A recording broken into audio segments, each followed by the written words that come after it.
Tapi cerita pujian itu paling enak. Karena nafsu kita sangat suka dengan dipuji.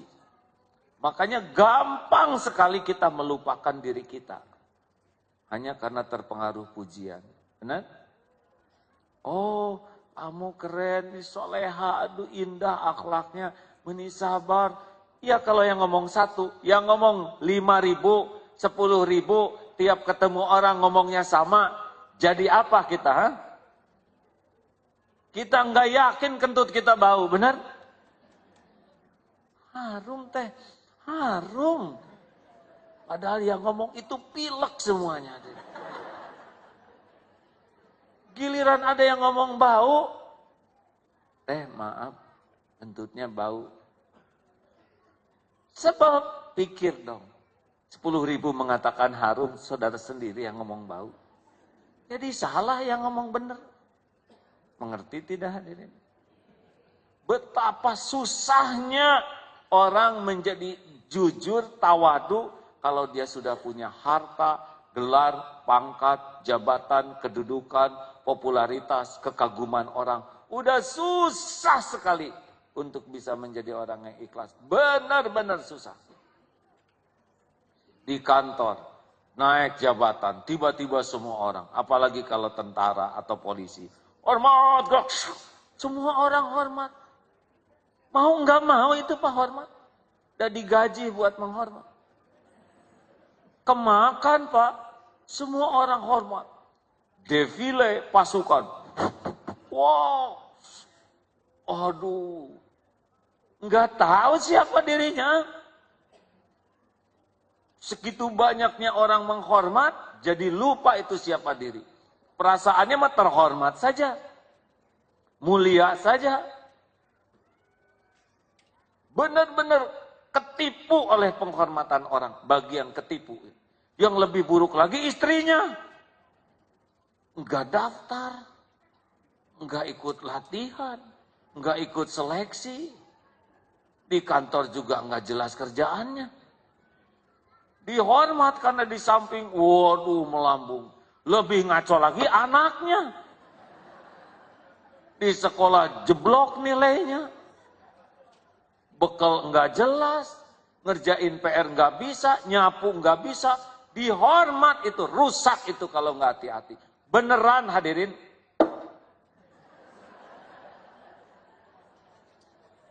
Anak, mantu, orang tua, ajudan, rusak semua. Kalau enggak nyadar. Oh ini serius hadirin. Itu banyak anak-anak yang orang tuanya pejabat tuh susah jadi orang benar. Karena dia enggak pernah tahu siapa dirinya. Enggak jujur. Semua ada pembantu. Pembantunya merunduk-runduk gitu. Ada ajudan mau pergi tinggal ngantar. Cepetan dong ke sini jemput saya. Siapa dia? Ngegaji enggak, daftar enggak. Tapi ajudan siap neng, bukakan pintu. Bisa rusak itu Pak. Jadi enggak normal. Dia enggak pernah jujur melihat siapa dirinya. Betul? Halo, kenapa jadi pada mikir begini? Ini sangat serius hadirin. Bagi saya ini luar biasa seriusnya.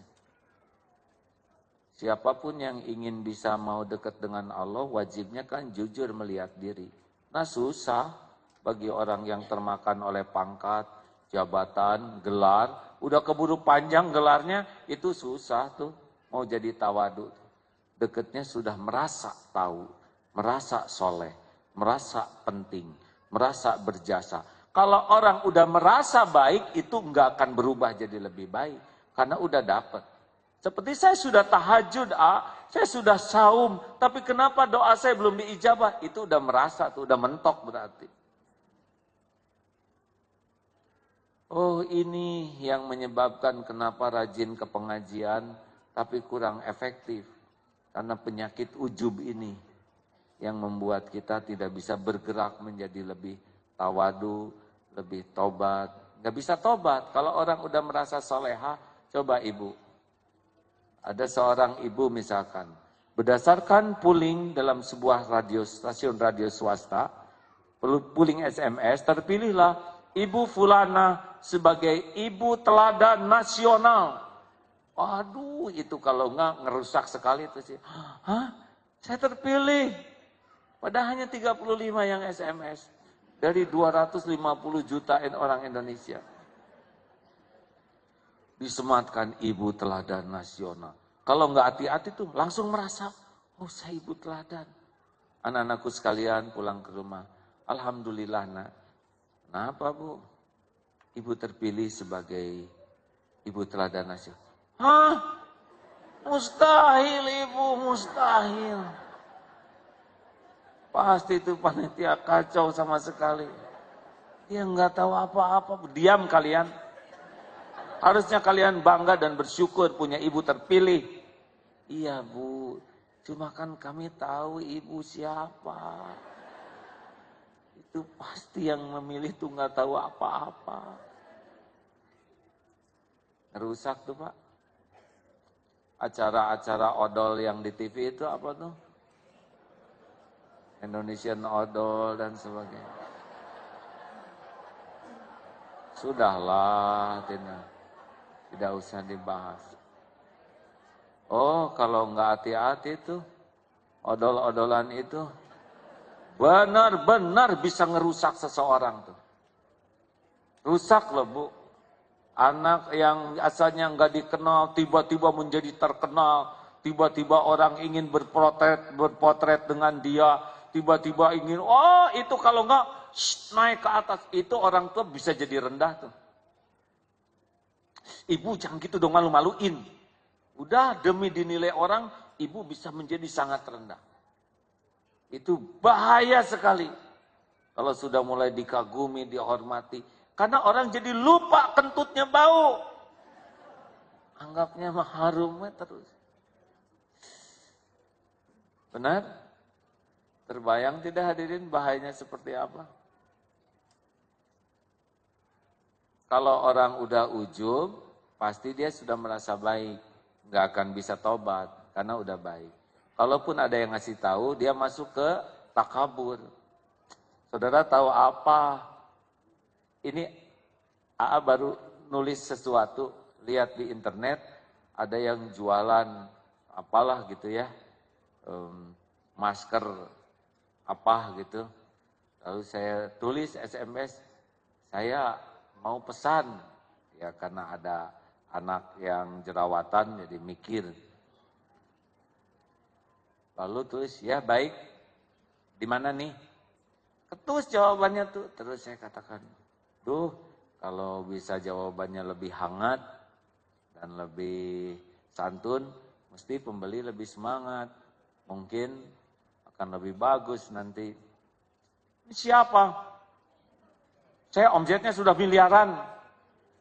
Oh, ya sudah tuh kalau udah miliaran ya. Syukur saya mau nyari yang kecil-kecilan aja. Wassalamualaikum Agim. Paksa dikeluarin namanya.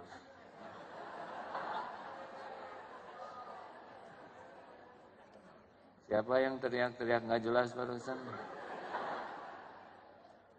Dan nama saya itu, atau Bu masa nama Jokowi kan lebih ngaco lagi saya.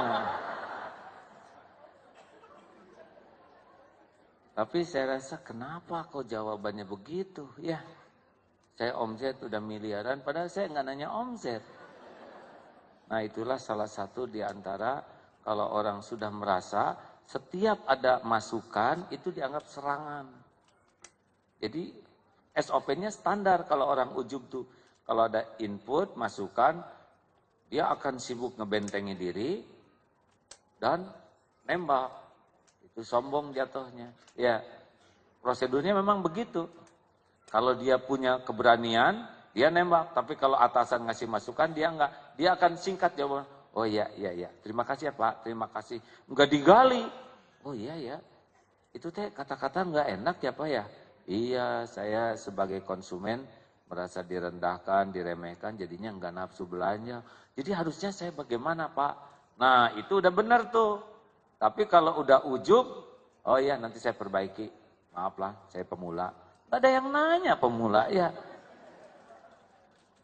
Hadirin, hati-hati ya. Nanti masuk ke wilayah sombong, meremehkan.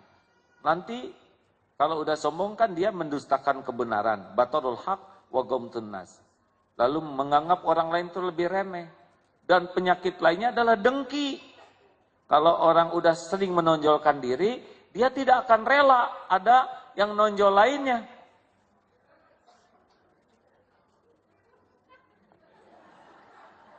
Ibu istighfar, Bu.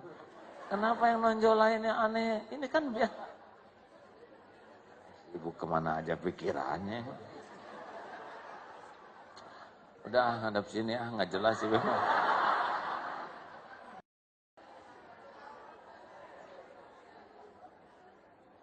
Udah gitu. Apa yang salah dari kalimat saya? Yang nonjol lainnya tuh maksudnya, udah, gimana Ibu aja.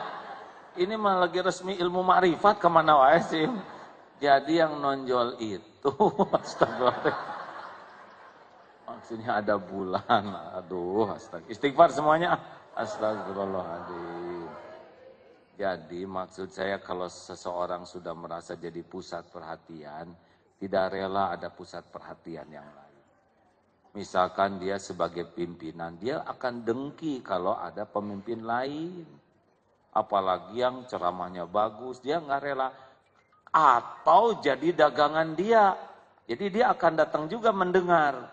Tapi untuk acting, penambah pujian. Oh tawadu nih, dia mendengarkan. Jadi dia mendengarkan juga, tapi dagangan ya. Waktu lihat si ulama itu, udah ustadz mau dengar, jadi dia ngangguk-ngangguk, nggak ada di hatinya mau belajar, mau dagang saja, dagang acting. Nah kalau orang sudah senang dipuji, dia ketagihan, karena pujian itu enak, sama semua yang nafsu itu nagih, ya, merokok nagih, syahwat nagih, termasuk dipuji itu enak Pak. Makanya orang yang senang dipuji itu nyaris hidupnya tuh hanya mikirin bungkus.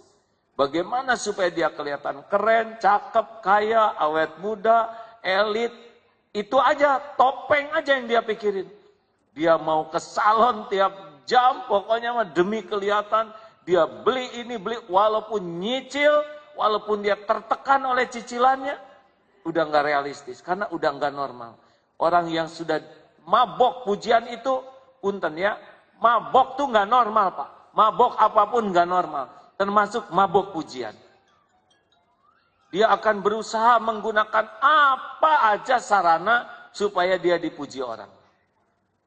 Kalau bisa naik taksi juga, sewa taksi yang bagus. Walaupun dia, aduh, lihat argo tuh nggak enak sekali. Tapi demi dipuji orang. Oh capek Bu, capek Bu. Ibu dengerin. Pak, capek pengen dipuji orang. Nanti apa aja, ngurus anak gak keurus. Yakin itu, ibu-ibu yang penggemar dipuji orang, gak akan bisa ngurus anak. Kecuali dekat dengan anak untuk meningkatkan pujian. Jadi kalau ada orang, potret, masukkan Instagram, status, anakku sayang, aslinya gak gitu-gitu amat itu.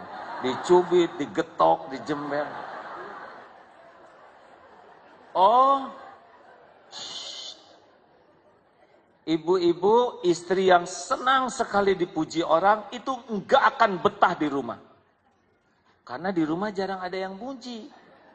Anak-anak udah tahu modal ibunya.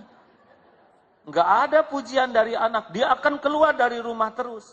Dengan semua aksesorisnya, supaya dia akan menemui tempat-tempat yang kira-kira akan memuji dia. Enggak keurus itu anak, makanannya, kesehatannya, kecuali untuk acting. Enggak pernah dalam itu ngurus anaknya. Enggak ngerti perasaan anak, enggak ngerti bagaimana ngehandle anak, psikologi anak, enggak ngerti.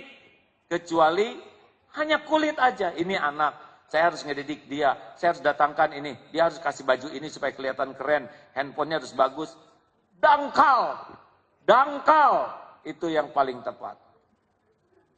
Dan nggak akan bisa ngurus suami, yakin.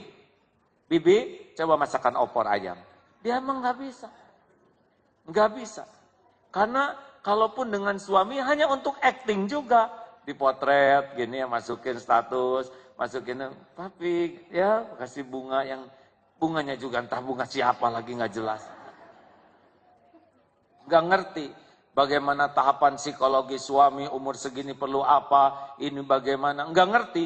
Karena dia akan lebih memikirkan tentang dirinya saja. Lelaki juga sama. Lelaki yang pengen dipuji orang enggak bisa ngurus keluarga.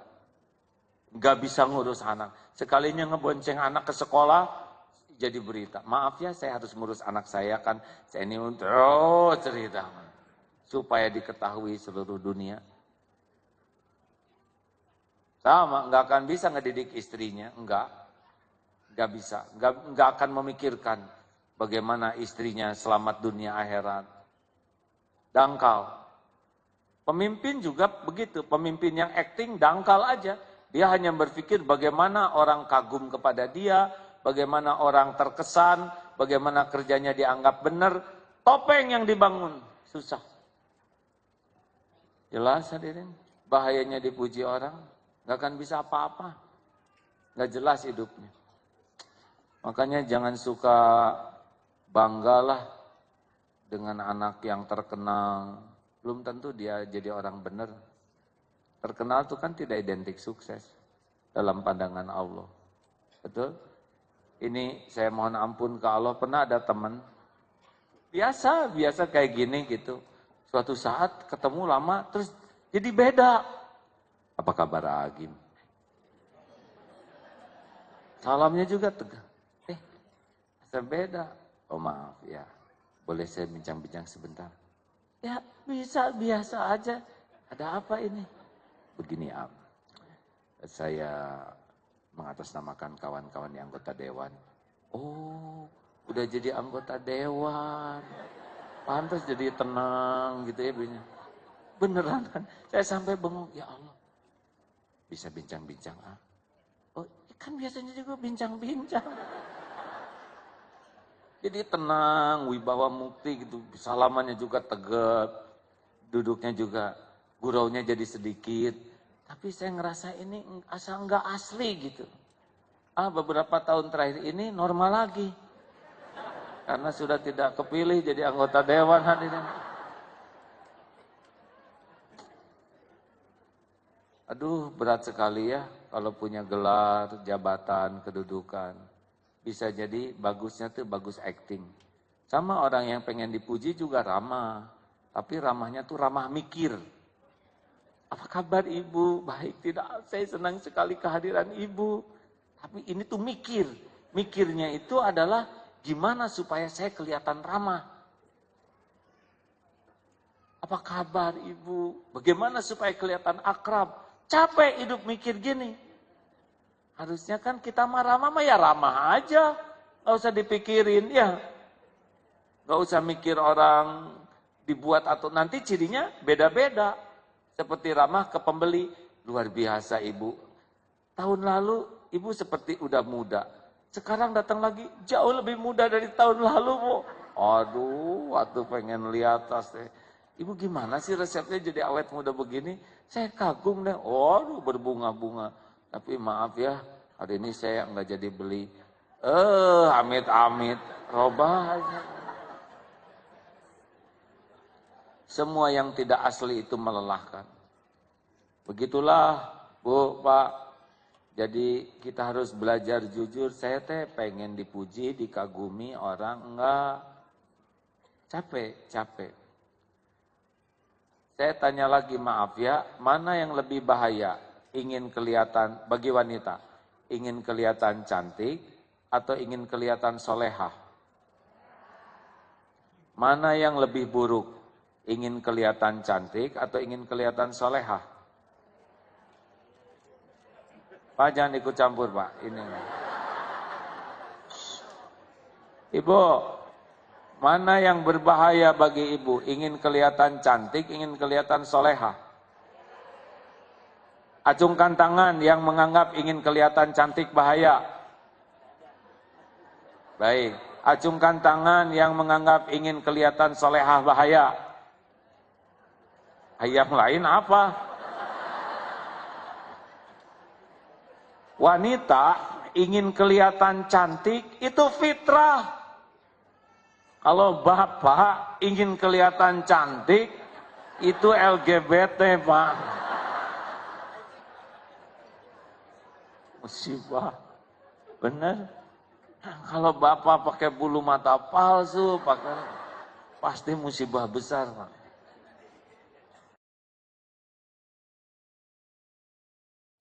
Assalamualaikum warahmatullahi wabarakatuh. Innal hamdalillah nahmaduhu wa nasta'inuhu wa nastaghfiruh wa na'udzu billahi min syururi anfusina wa min sayyiati a'malina may yahdihillahu fala mudhillalah wa may yudlilhu fala hadiyalah. Allahumma salli wa sallim wa barik ala sayyidina Muhammad wa ala alihi wa ashabihi ajma'in. Ya Allah, ya Sami, ya Bashir, ya Qarib, ya Arhamar Rahimin, irhamna ya Allah. Allahumma a'inna ala zikrika wa syukrika wa husni ibadatika. Allahumma aftah lana hikmataka wansur alaina rahmataka ya dzal jalali wal ikram. Ya Allah, Allahumma nawwir qulubana binuri hidayatik kama nawwatal ardu binuri syamsik abadan abada birahmatika ya arhamar rahimin. Duhai Allah yang maha menatap, wahai yang maha dekat, wahai yang maha menyaksikan, berkahi majlis ini ya Allah. Engkaulah yang mengumpulkan kami. Engkau satu-satunya yang bisa memberi hidayah kepada kami. Engkaulah satu-satunya yang bisa menghujamkan keyakinan di hati. Jadikan pertemuan ini menjadi jalan darimu ya Allah. Jalan Engkau lapangkan hati yang sempit.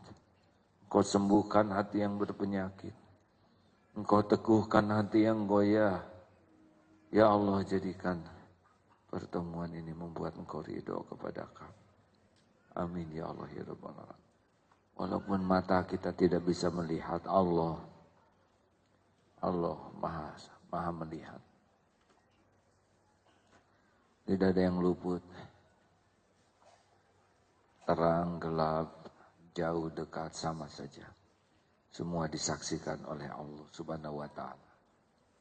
Walaupun kita tidak bisa melihat malaikat, di samping saya ini pasti ada malaikat. Ma yalfizu min qaulin illa ladaihi raqibun atid. Tidak ada satupun ucapan saya ini kecuali pasti dicatat, pasti dicatat.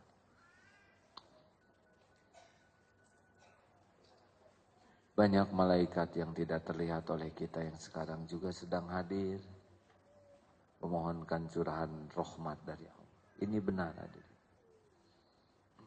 Makanya bagi orang-orang yang sudah yakin ke Allah, tidak pernah merasakan kesepian. Tidak ada sendiri. Kapan kita sendiri? Tidak pernah. Malaikat selalu ada mendampingi.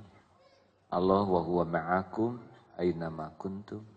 Dan dia bersamamu dimanapun kau berada. Wallahu bima ta'maluna basyir. Dan Allah maha melihat apapun yang kau kerjakan.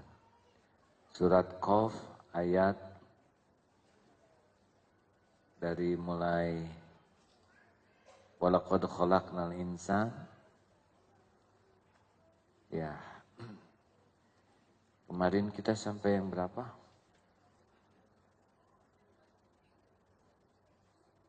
107 ya. Kita simak dulu surat Qaf ayat dari sebelum 18 ya. 16, 17, 18.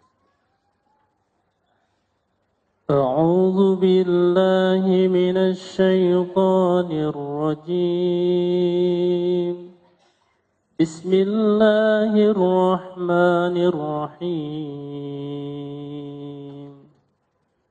ولقد خلقنا الإنسان ونعلم ما توسوس به نفسه ونحن أقرب إليه من حبل الوريد إذ يتلقى المتلقيان عن اليمين وعن الشمال قعيد ما يلفظ من قول إلا لديه رقيب عتيد. Dan sungguh kami telah menciptakan manusia dan mengetahui apa yang dibisikkan oleh hatinya, dan kami lebih dekat kepadanya daripada urat lehernya. Ingatlah ketika dua malaikat mencatat perbuatannya, yang satu duduk di sebelah kanan dan yang lain di sebelah kiri. Tidak ada suatu kata yang diucapkannya, melainkan ada di sisinya malaikat pengawas yang selalu siap mencatat. Masya Allah. Harus dilatih untuk meyakini ini. Kita ciptaan Allah. Allah wa na'lamu ma tuwaswisu bihi nafsuh. Dan Allah mengetahui apa yang dibisikkan di hati. Wa nahnu aqrabu ilaihi min hablil warid. Dan kami lebih dekat kepadanya dari urat lehernya. Jangan membayangkan Allah ada di tubuh kita. Salah. Jangan membayangkan dekatnya Allah sama dengan dekatnya kita. Tapi kekuasaan Allah menyelimuti kita. Pengurusan Allah menyelimuti kita. Jadi tidak ada satupun sel dalam tubuh ini kecuali pasti Allah ciptakan. Jadi sepenuhnya Allah mengetahui, bukan hanya yang lahir, bukan hanya yang kecil, yang halus, yang tak nampak, Allah pasti tahu karena Dia yang menciptakannya. Dan Dia pula yang mengurusnya. Inilah yang kita bahas pada kesempatan ini. Silakan Ustaz An'ama Ali. An'ama alaika awalan bil ijad wa thaniyan bitawalil imdad. Pada pertamanya Allah memberi kepadamu nikmat mewujudkan atau menjadikan, kemudian nikmat yang kedua melengkapi kebutuhan-kebutuhan wujudmu yang terus-menerus, atau yang kedua terus-menerusnya bantuan Allah kepadamu. Nikmat yang pertama adalah nikmat penciptaan, karena kalau tidak diciptakan tidak ada kita. Saya kalau diciptakan jadi kambing sudah mulai stres nih. Sebentar lagi Idul Kurban. Mungkin ya, karena tidak pernah jadi kambing. Kita beruntung diciptakannya tidak jadi bakteri, tidak jadi nyamuk Aedes. Untung di antara sekian banyak makhluk yang Allah ciptakan, kita tidak pesan takdirnya jadi orang. Alhamdulillah. Udah gitu ditakdirkan berada di Indonesia yang lebih aman. Alhamdulillah. Dan di antara penciptaan kita ditakdirkan jadi orang adalah bagaimana Allah mengurus kita. Karena tidak hanya diciptakan saja, tapi diurus. Siapa yang ngurus tubuh ini selain Allah? Kita boro-boro ngurus, tahu juga tidak. Setiap yang mengurus harus yang tahu mengurus. Halo? Benar? Kita bagaimana mengurus diri kita, sedang organ tubuh saja kita hanya tahu sedikit. Sangat sedikit. Saya sama sekali tidak tahu komposisi rambut supaya bisa tumbuh. Itu nikmat rambut itu tidak hanya yang keluar saja, tapi yang di dalam saja itu karunia. Karena tidak mudah copot dan ada waktunya bisa dicopot. Nikmat rambut ini yang ke atas ke bawah aja udah nikmat. Dan itu di luar kemampuan kita, benar? Oh, banyak yang lain. Nafas. Alhamdulillah. Mau tahu nikmat pengurusan dari Allah? Coba ada jarum tidak, Ustaz? Ibu silakan pakai kerudungnya, ditojos, ditusuk jarinya. Ketika menyentuh, berapa lama ini nariknya? Seketika itu juga ya. Cos begini, atau panas, langsung ditarik. Ini yang memerintahkan jari ini ngangkat, syariatnya jari atau otak? Kan? Ini nggak bisa mikir jari ini. Bayangkan bagaimana Allah mengurus tubuh kita ketika tersentuh yang tajam, langsung ngasih tahu ini ke otak. Itu jarum, bahaya, angkat. Cepat sekali ya. Benar? Kalau delay saja tidak enak, Pak.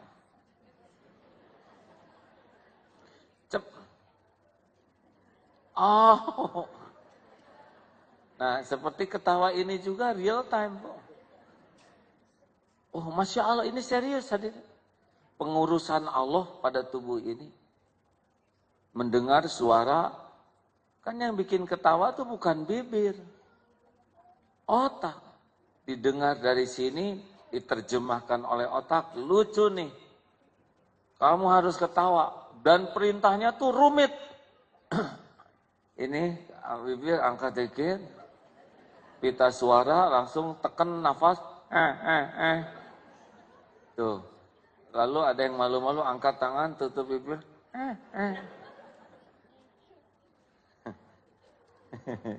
Ustaz ketawa juga. Ini juga, ini otot ini angguk-angguk. Masya Allah. Dahsyat sekali pengurusan Allah tuh, benar? Tuh ngangguk semua. Dan ngangguknya terbatas, nggak yang ketawa lagi. Sekali perintah ketawa, bibir ngangkat, pita suara bunyi, udara menekan supaya ada bunyinya, ya. Karena kalau nggak ada yang tertawanya terpingkal-pingkal sampai tut ke bawah juga. Itu namanya saraf otonom kalau itu hadirin. Di luar perintah pribadi, ya, itu aktivitas mandiri. Tapi semuanya izin Allah. Saya tidak bisa membayangkan kalau kita serba delay, ya. Dengar ceramah pas di jalan, baru ingat lucu, ketawa di angkot sendiri. Ini kan berbahaya. Atau kena api, hangus, informasi. Nah, itu Allah mengurus semua. Sistem saraf, baik yang saraf otonom, baik yang macam-macam lah. Saraf otonom juga oleh Allah diciptakan, yang bisa kayak gas dan rem pada diri kita ini. Yang mengatur nafas, kalau kita sudah tidur kan kita sudah tidak mengendalikan tubuh ini. Jantung tetap berdetak, nafas tarik keluar, nikmat dari Allah, nikmat pengurusan. Makan disediakan, dikunyahnya juga sebentar, nyang. Padahal mau datang aja ikan segitu jauhnya, garam segitu lamanya, pohon dibuat, jeruk dari Cina ngumpul ke sini, simpan di tempat ulekan jadi sambal. Makanya sebentar untuk kita, Masya Allah. Karena binatang yang lain tidak nyambel, ya, cuman kita. Ini serius. Harusnya kan kalau makan tuh, harusnya makan tuh takjub gitu ke Allah tuh, ya. Ya Allah, pas makan ikan gitu, ya Allah Engkau mengurus saya. Ini dari laut mana? Ibu ikan harus hamil dulu, melahirkan, diambil, bawa, dikasih es. Demi Allah itu rezeki saya ada di meja. Berapa jauh? Ribuan kilometer. Benar? Didinginkan. Siapa yang menyediakan ini?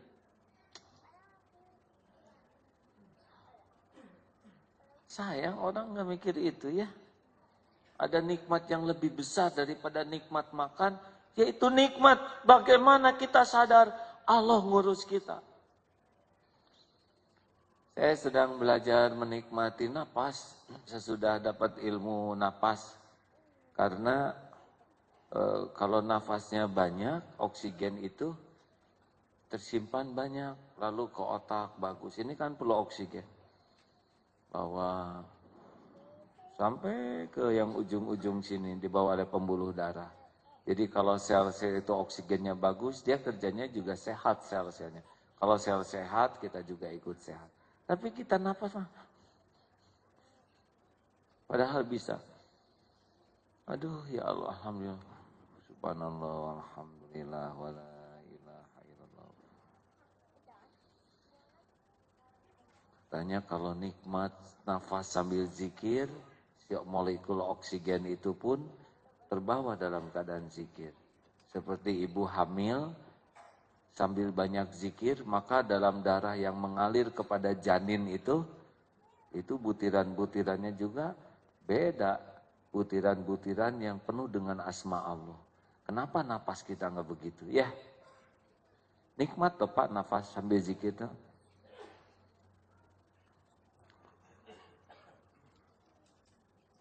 Kita jarang menikmati gini-gini pengurusan dari Allah. Dan untung gratis napas tuh Pak. Coba kalau harus bayar, satu tabung kan berapa? Oksigen sekarang tabung kecil tuh ya. Waduh, kalau kita harus beli tabung itu 25.000 1 liter, sehari berapa liter? Bangkrut kita Pak. Besar kemungkinan kita jarang nafas. Masya Allah, benar? Nah, kita jarang itu memikirkan nikmat ini, kita malah sibuk mikirin masalah aja. Tapi bisa nafas nggak disyukuri. Bangun tidur udah mikirin masalah. Padahal bangun tidur tuh bersyukur. Alhamdulillahilladzi ahyana ba'dama amatana wa ilaihin nusur. Kalau kita sadar pengurusan, masuk ke toilet, ya Allah Engkau siapkan air sejuk, bening. Coba airnya limbah gitu ya, hitam, kental, bau. Alhamdulillah, lihat ada sampo, ada sabun, lihat Allah siapkan pengurusan gigi kita, ada sikat gigi, ada pastanya, benar? Aduh, ada anduk. Ini siapa yang menyediakan ini untuk merawat kita supaya sehat? Ya Alhamdulillah, ditakdirkan masih punya anak kecil, jadi sambil mandiin anak tuh, kasih minyak telon, asa jadi kayak martabak segala dibumbuin ini minyak telon itu talak. Ada SOP-nya begitu kata ibunya ya. Kasih ini apa tuh talak, kepalanya kasih kolonyet. Aduh ya Allah. Ini Allah gitu menyediakan aneka sarana supaya enggak kotor, supaya enggak bau, supaya enggak kena bakteri. Lah siapa yang menyiapkan semua pengurusan itu, Han? Dan enggak ada yang jawab, hadirin, siapa? Itu teh pertanyaan. Nah kita mah jarang buka lemari, ada CD, ada segala macam ya. Baju berlapis-lapis. Siapa coba? Kenapa kita nggak kayak hewan aja? Allah yang memberikan keberlanjutan pengurusan kita. Itu baru lahiriah Pak. Nikmat lainnya diberi ilmu. Dan kalau pinter juga blow on repot. Diberikan nikmat ilmu. Ilmu adalah pupuk iman. Ini nih Pak, jam segini ini orang macam-macam nih. Ada yang lagi santai, karena ngelamar ke sini enggak, ngelamar sana enggak, berbaring aja. Ada yang lagi pacaran, ada yang lagi sibuk kerja. Kita dikasih ilmu oleh Allah, ini bukan kebetulan. Tidak ada yang takdir ke sini kecuali Allah yang menakdirkan. Niat sih terserah macam-macam ya. Mungkin ada yang dibonceng nggak sengaja naik gojek, tukang gojeknya ngaji, kepaksa penumpangnya ikut. Ada gitu yang begitu.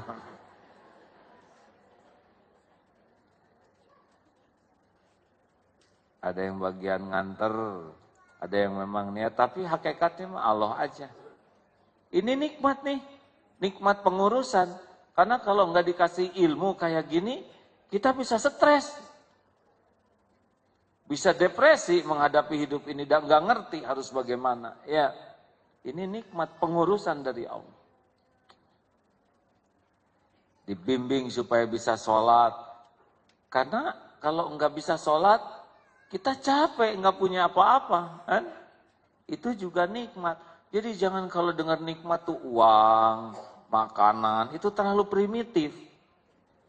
Tapi nikmat pengurusan dari Allah. Karena kalau diberikan makanan hanya sampai dunia, tapi kalau diberikan nikmat ilmu, paham agama, man yuridillahu bihi khairan yufaqihu fiddin, itu maka keberlanjutan kita sampai akhirat nanti selamat. Coba itu kan. Makanya jangan iri sama yang dikasih uang, kasih jabatan, kedudukan. Itu mah biasa aja.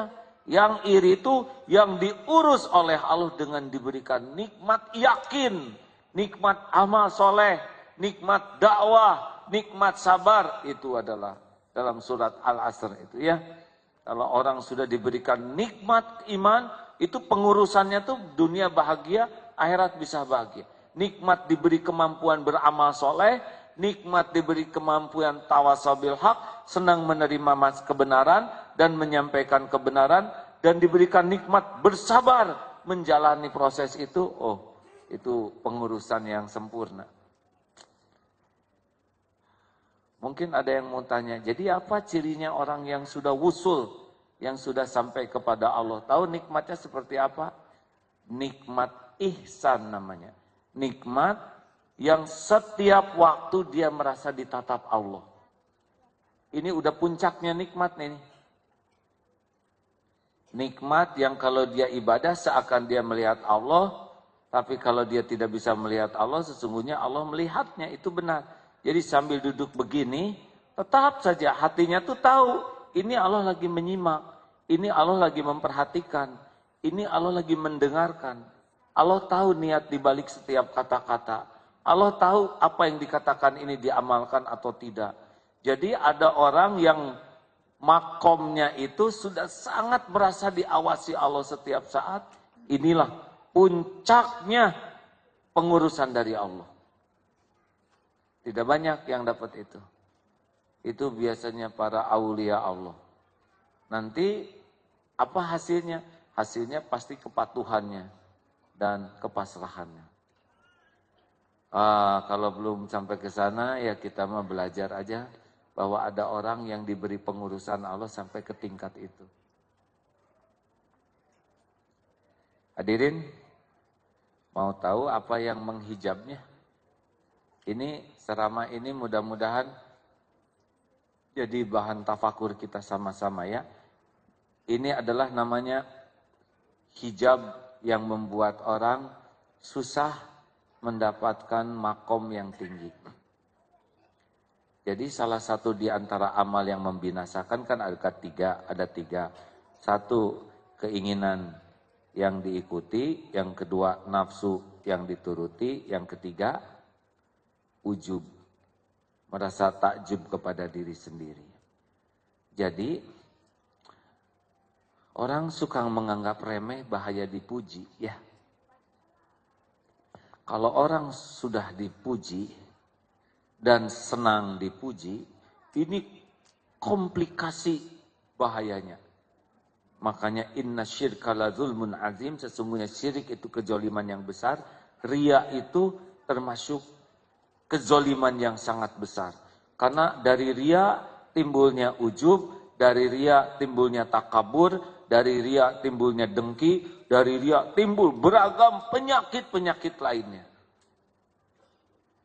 Begini, bahayanya dipuji orang, ya. Dengar. Maaf saya kalau kisah ini, perumpamaan ini kurang berkenan. Misal kentut bau.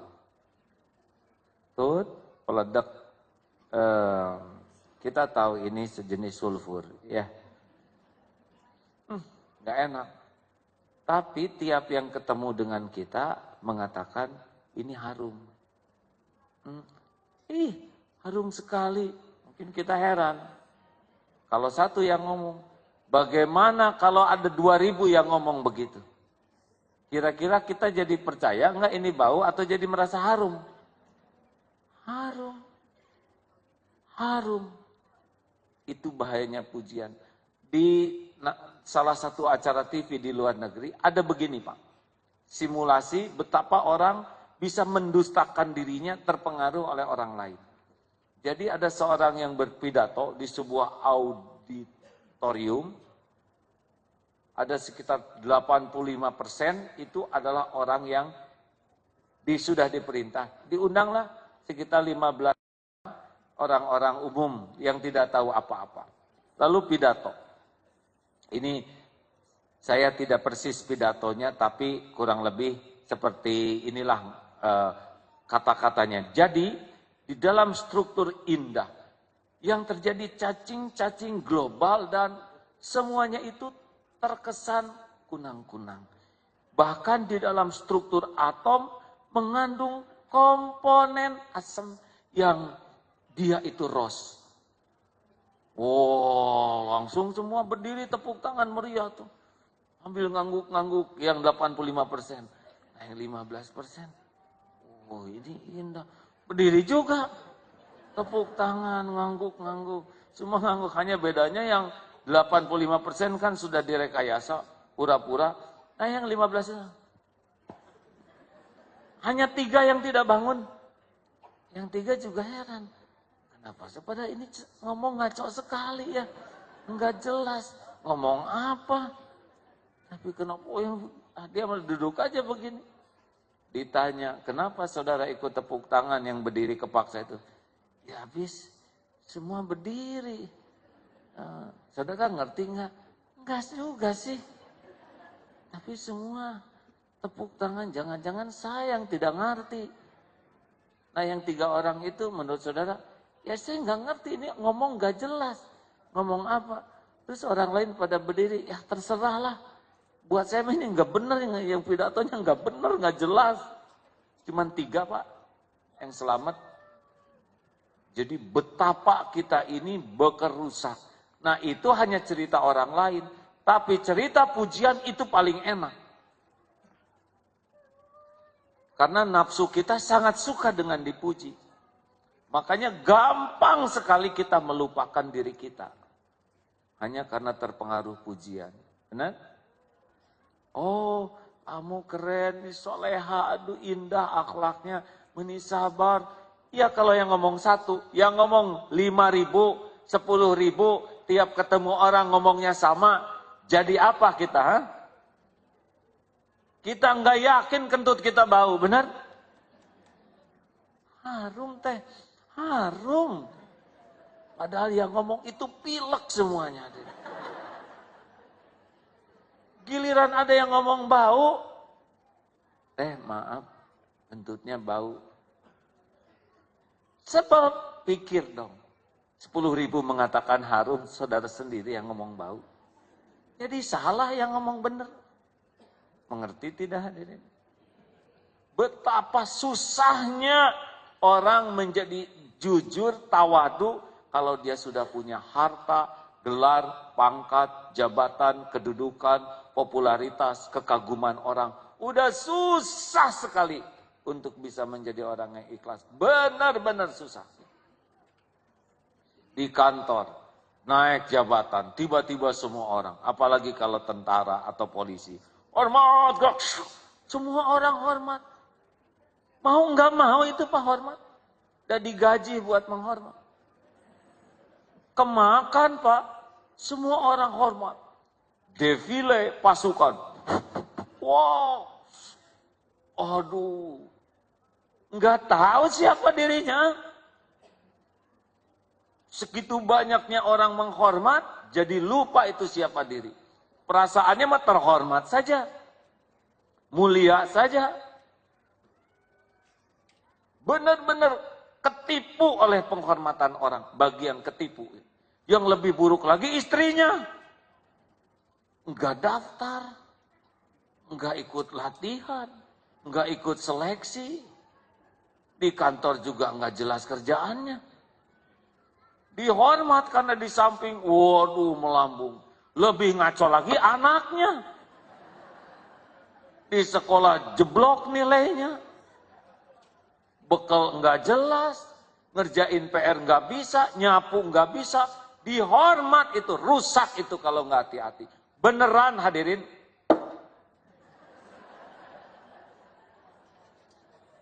Anak, mantu, orang tua, ajudan, rusak semua.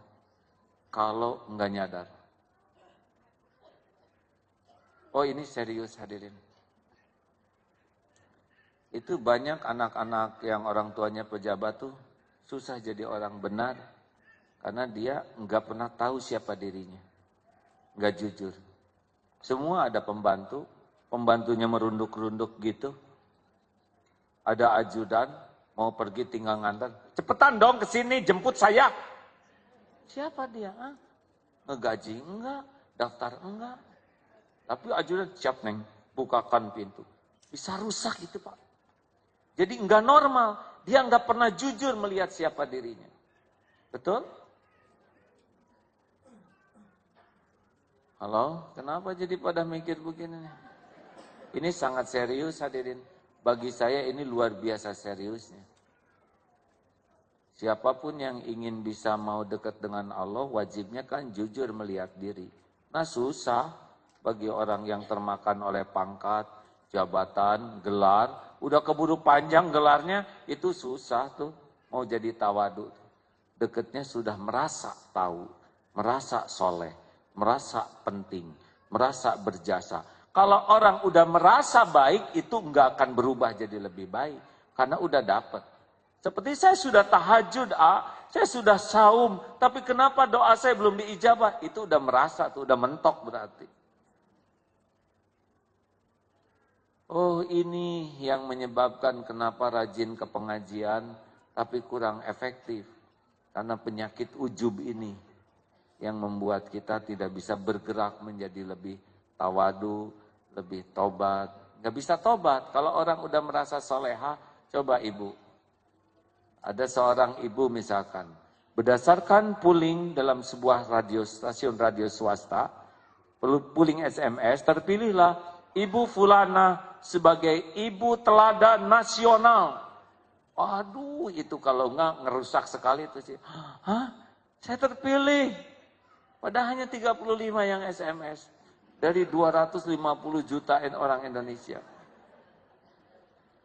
Disematkan ibu teladan nasional. Kalau enggak hati-hati tuh langsung merasa, oh saya ibu teladan. Anak-anakku sekalian pulang ke rumah.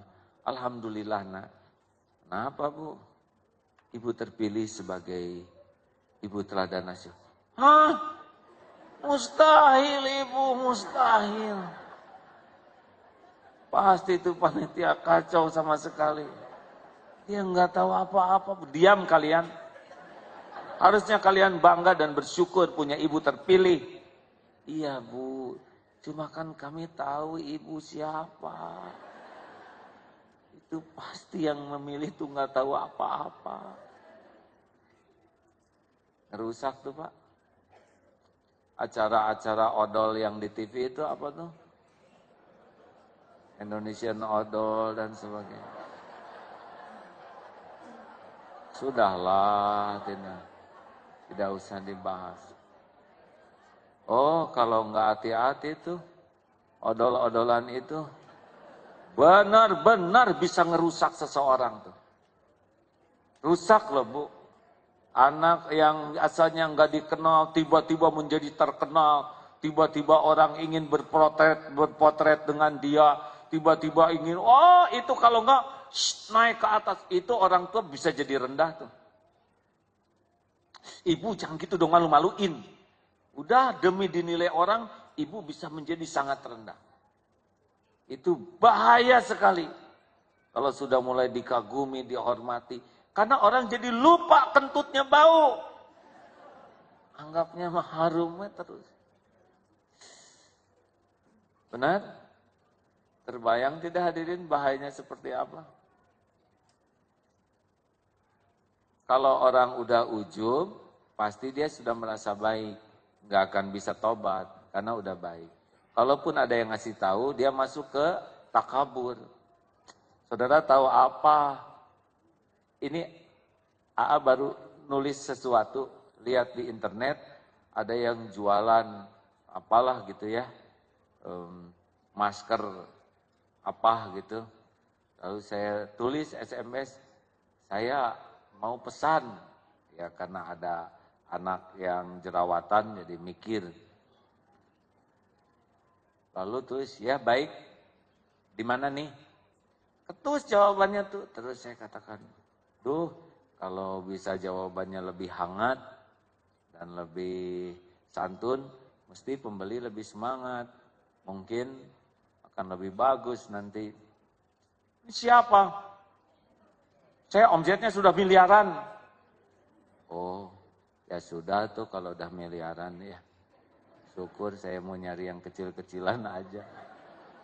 Wassalamualaikum Agim. Kepaksa dikeluarin namanya.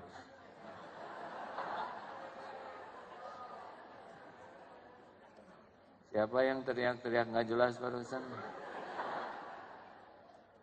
Dan nama saya itu, atau Bu masa nama Jokowi kan lebih ngaco lagi saya. Tapi saya rasa kenapa kok jawabannya begitu? Ya, saya omset udah miliaran, padahal saya nggak nanya omset. Nah itulah salah satu di antara kalau orang sudah merasa setiap ada masukan itu dianggap serangan. Jadi SOP-nya standar kalau orang ujub tuh. Kalau ada input, masukan, dia akan sibuk ngebentengi diri dan nembak. Itu sombong jatuhnya. Ya, prosedurnya memang begitu. Kalau dia punya keberanian, dia nembak. Tapi kalau atasan ngasih masukan, dia enggak. Dia akan singkat jawaban. Oh iya. Terima kasih ya Pak, terima kasih. Enggak digali. Oh iya ya. Itu teh kata-kata enggak enak ya Pak ya. Iya, saya sebagai konsumen merasa direndahkan, diremehkan, jadinya enggak nafsu belanja. Jadi harusnya saya bagaimana Pak? Nah itu udah benar tuh. Tapi kalau udah ujub, oh ya nanti saya perbaiki. Maaflah, saya pemula. Nggak ada yang nanya pemula ya. Hadirin, hati-hati ya. Nanti masuk ke wilayah sombong, meremehkan. Nanti kalau udah sombong kan dia mendustakan kebenaran. Batarul haq wa ghamtun nas. Lalu menganggap orang lain itu lebih remeh. Dan penyakit lainnya adalah dengki. Kalau orang udah sering menonjolkan diri, dia tidak akan rela ada yang nonjol lainnya.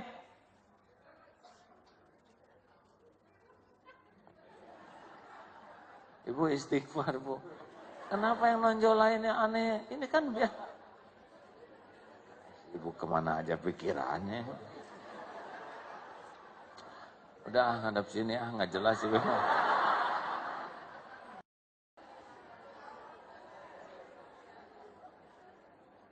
Gitu. Apa yang salah dari kalimat saya? Yang nonjol lainnya tuh maksudnya, udah, so gimana Ibu aja. Ini mah lagi resmi ilmu makrifat kemana wae sih. Jadi yang nonjol itu, astagfirullah. Maksudnya ada bulan, aduh, astagfirullah. Istighfar semuanya, astagfirullahaladzim. Jadi maksud saya kalau seseorang sudah merasa jadi pusat perhatian, tidak rela ada pusat perhatian yang lain. Misalkan dia sebagai pimpinan, dia akan dengki kalau ada pemimpin lain. Apalagi yang ceramahnya bagus, dia nggak rela. Atau jadi dagangan dia. Jadi dia akan datang juga mendengar. Tapi untuk acting, penambah pujian. Oh tawadu nih. Dia mendengarkan. Jadi dia mendengarkan juga, tapi dagangan ya. Oh tuh lihat si ulama itu udah ustadz mau dengar, jadi dia ngangguk-ngangguk, enggak ada di hatinya mau belajar, mau dagang saja. Dagang acting.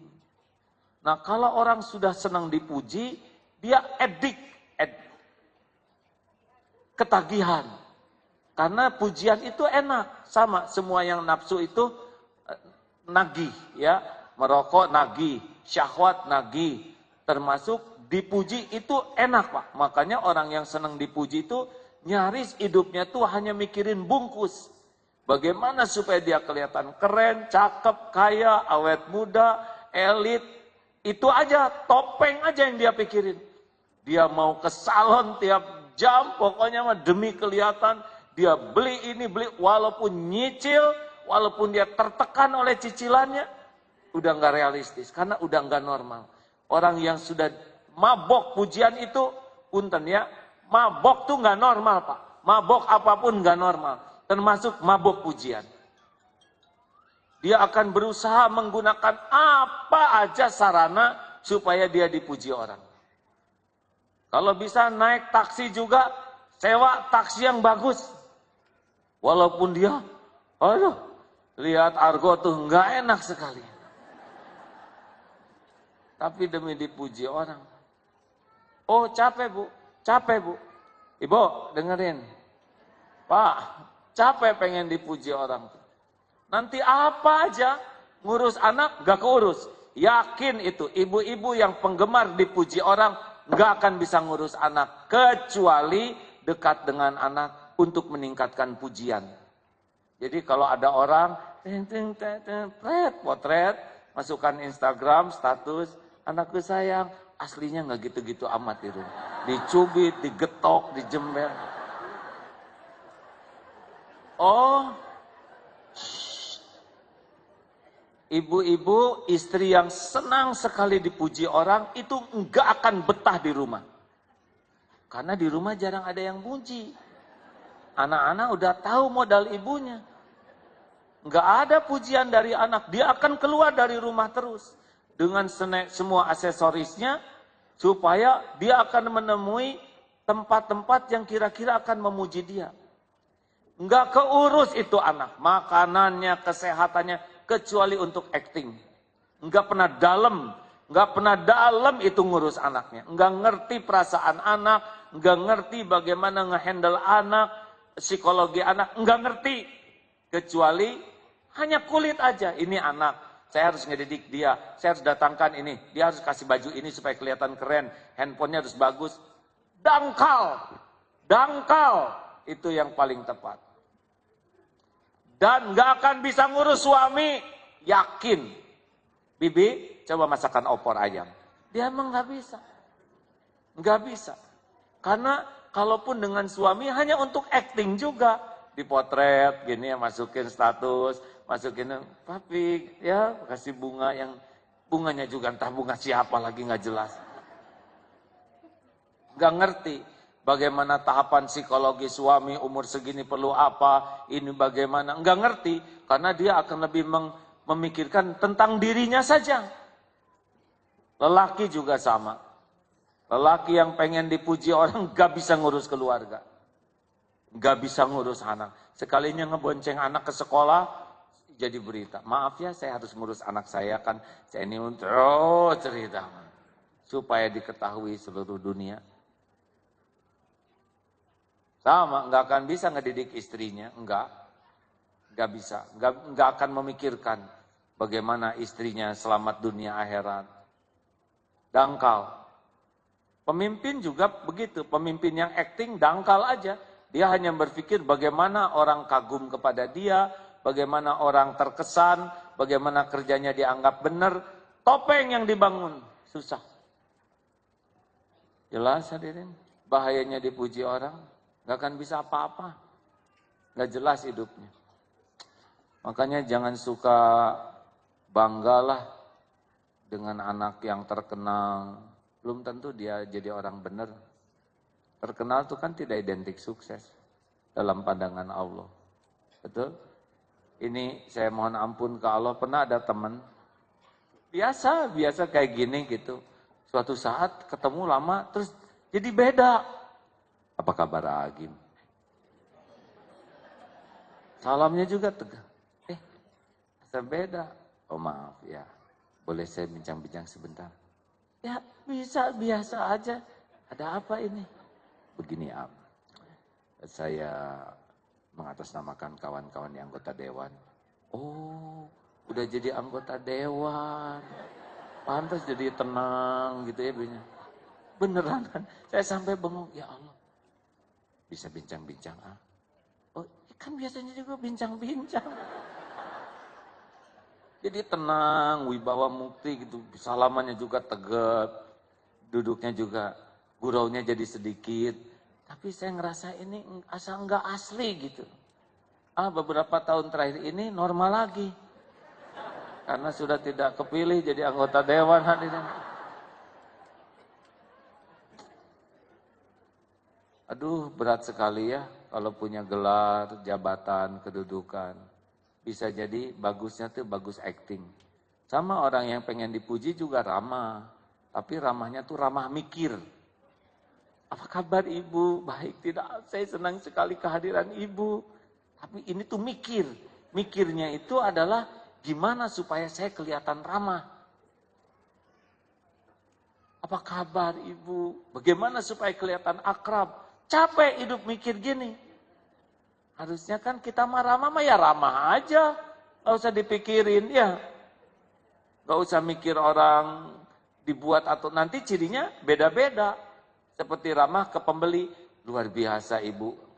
Tahun lalu ibu seperti udah muda. Sekarang datang lagi jauh lebih muda dari tahun lalu bu. Aduh, waktu pengen lihat tas teh. Ibu gimana sih resepnya jadi awet muda begini? Saya kagum deh. Aduh, berbunga-bunga. Tapi maaf ya, hari ini saya nggak jadi beli. Amit-amit, robah aja. Semua yang tidak asli itu melelahkan. Begitulah, Bu, Pak. Jadi kita harus belajar jujur. Saya pengen dipuji, dikagumi orang enggak. Capek. Saya tanya lagi, maaf ya, mana yang lebih bahaya? Ingin kelihatan, bagi wanita, ingin kelihatan cantik atau ingin kelihatan solehah? Mana yang lebih buruk? Ingin kelihatan cantik atau ingin kelihatan solehah? Pak, jangan ikut campur, Pak. Ini. Ibu, mana yang berbahaya bagi ibu? Ingin kelihatan cantik, ingin kelihatan solehah? Acungkan tangan yang menganggap ingin kelihatan cantik bahaya. Baik. Acungkan tangan yang menganggap ingin kelihatan solehah bahaya. Yang lain apa? Wanita ingin kelihatan cantik itu fitrah. Kalau bapak ingin kelihatan cantik, itu LGBT, Pak. Musibah. Benar? Kalau bapak pakai bulu mata palsu, pasti musibah besar, Pak. Ibu pengen kelihatan cantik, emang normal, Bu. Cuman pengen kelihatannya di depan siapa? Kalau pengen kelihatan di depan suami malah amal soleh.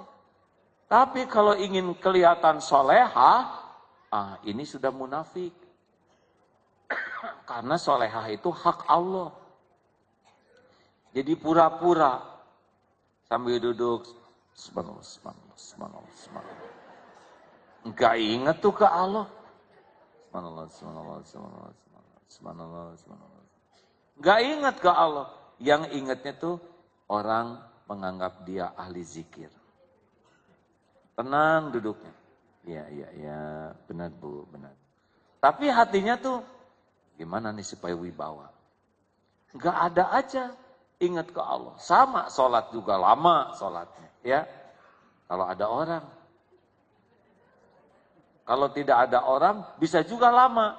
Karena ini jadi bahan cerita nanti.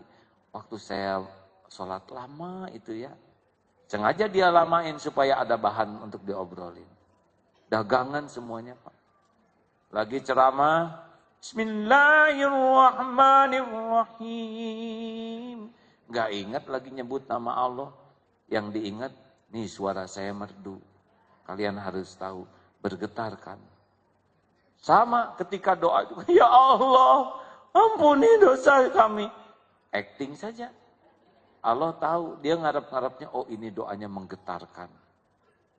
Jadi kalau ada orang yang tidak nangis tuh, dasar bebal hati jamaah ini, ngambak. Begitulah, semua dikemas. Sampai bacaan Quran, sampai cara dakwah, semua dikemas supaya orang kagum. Ini gak ada apa-apanya di sisi Allah. Makanya siapapun yang ingin dekat dengan Allah harus belajar melepas harap dipuji, dihargai, dikagumi makhluk. Karena itu biang hijab yang utama yang membuat kita tidak pernah bisa ikhlas di dalam mengabdi kepada Allah. Dalilnya, wama umiru illa liya'budullaha mukhlishina lahuddin. Tidaklah Allah memerintahkan kita kecuali khalis, harus benar-benar tidak tercampur. Ibu mau dikasih minum susu murni tiap hari gratis 2 liter, mau? Dicampur dengan kotoran sapi lah sesendok. 2 liter bu, sesendok kecil campurannya mau? Seujung sendok. Berarti nggak murni lagi ya. Nah, Allah tuh menyukai orang yang khalis.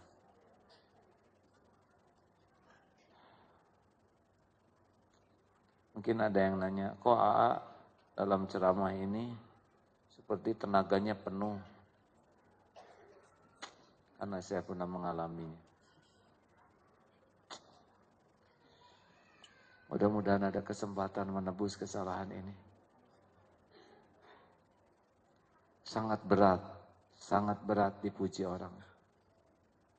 Dikagumi orang, dihormati orang, sangat-sangat berat ujian ini. Tidak hanya bagi diri, bagi keluarga, bagi anak. Anak-anak hidupnya bisa tidak normal. Dia tidak akan bisa jujur melihat dirinya sendiri. Kalau bersembunyi di balik nama ayahnya, jabatan ayahnya, kekayaan ayahnya, dia tidak bisa mengenal siapa dirinya. Orang tua juga kalau tidak hati-hati akan terimbas bahayanya. Jangan bangga ya kalau diuji dengan topeng duniawi yang dilebihkan dari yang lain. Itu tidak mudah lepasnya. Demi Allah tidak mudah lepasnya. Harus ada tekad yang sangat-sangat kuat untuk sadar dan melepas topeng ini. Topeng bagus tidak ada masalah. Tapi kita bersembunyi terus di balik topeng itu yang bermasalah. Terima kasih. Al-Fatihah. A'udzu billahi minasyaitonir rajim. Bismillahirrahmanirrahim. Alhamdulillahi rabbil alamin. Ar-Rahmanir Rahim. Maliki yaumiddin. Iyyaka na'budu wa iyyaka nasta'in. Ihdinas siratal mustaqim. Siratal ladzina an'amta 'alaihim ghairil maghdubi 'alaihim waladdallin. Amin ya Allah. Hadirin, mari sejenak kita tundukkan hati kita. Kita beristighfar. Allah tahu siapa kita yang sesungguhnya. Hari demi hari semakin dekat dengan saat kepulangan kita. Siapkah kita mati dengan lumuran dosa seperti ini? Padahal Allah menyediakan ampunan yang besar bagi orang-orang yang mau bertobat. Ampunan Allah lebih besar daripada sebanyak apapun dosa. Dan Allah sangat bahagia, senang kepada hambanya yang berlumur dosa bertobat. Allah menutupi aib-aib kita selama ini adalah kesempatan agar kita bisa memohon ampunannya. Astagfirullahaladzim.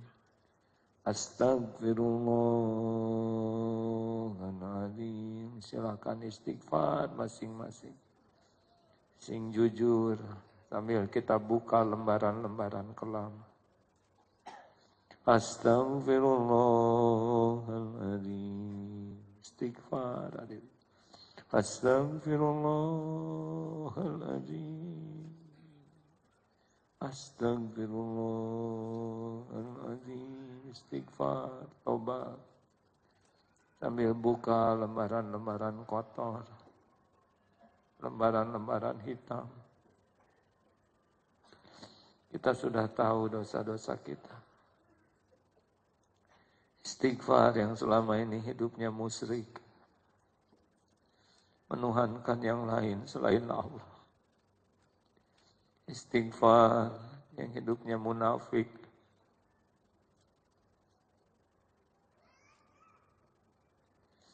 yang hanya membagus-bagus topeng supaya dipuji orang, yang beda di depan dan di belakang. Istighfar yang hidupnya ria. Astagfirullahaladzim. Kenanglah dosa kepada orang tua, hadirin. Istighfar yang sering mengiris hati ibu bapaknya, yang air susu dibalas dengan air tuba. Istighfar yang menyia-nyiakan ibu bapaknya, yang menyia-nyiakan gerbang surga, yang kikir, yang jarang tersenyum, yang tidak sabar dengan keadaan orang tuanya. Istighfar, hadirin, yang pernah mendekati zina, yang matanya kotor, yang tubuhnya kotor. Istighfar yang melakukan doa-dosa sembunyi-sembunyi. Dosa yang terang-terangan, dosa yang berulang-ulang. Istighfar yang maksiatnya berulang-ulang padahal tahu itu dosa. Allahumma salli ala Sayyidina Muhammad wa ala alihi wa ashabihi ajma'in. Allahumma ja'alna minat tawabin, wa ja'alna minal mutatahirin, wa ja'alna min ibadikas sholihin. Ya Allah, golongkan kami menjadi orang yang bisa bertobat. Golongkan kami menjadi orang yang bisa membersihkan diri. Golongkan kami menjadi orang yang saleh, yang bisa mengabdi kepadamu dengan tulus. Allahumma inna nas'aluka imanan kamilan, wa yaqinan sadiqan, wa qalban khasyian. Allahumma inna nas'aluka taubatan nas wa taubatan qoblal maut, ya Allah, wa rahmatan indal maut, wa maghfiratan ba'dal maut. Allahumma hawwin alaina fi sakaratil maut. Allahumma inna nas'aluka husnal khatimah wa na'udzubika min su'il khatimah. Ya Allah, jadikan sisa umur ini penuh barokah. Jadikan hari-hari yang tersisa dari hidup ini bisa menembus semua dosa. Bisa membahagiakan orang tua, bisa maslahat bagi agama, bagi umat. Jadikan sisa umur ini bersih, ya Allah. Jangan tersentuh harta haram, makanan haram, perbuatan haram. Jadikan sisa umur ini bisa nikmat ibadah, bisa menjadi ahli sedekah, undang ke Baitullah, ya Allah. Berikan kesempatan kami bersimpuh di Baitullah-Mu. Ya Allah, jadikan saat ini saat mustajab doa. Engkau maha dekat, Engkau maha mendengar, Engkau yang mengumpulkan kami, Engkau yang mengurus diri-diri kami. Taqabbal minna ya Allah, innaka antas sami'ul alim. Wa tub alaina innaka antat tawwabur rahim. Amin. Doalah hadirin masing-masing. Amin ya Allah. Doa hadirin tidak ada yang tidak didengar oleh Allah. Doa bisa menjadi jalan berubahnya takdir. Ya Allah.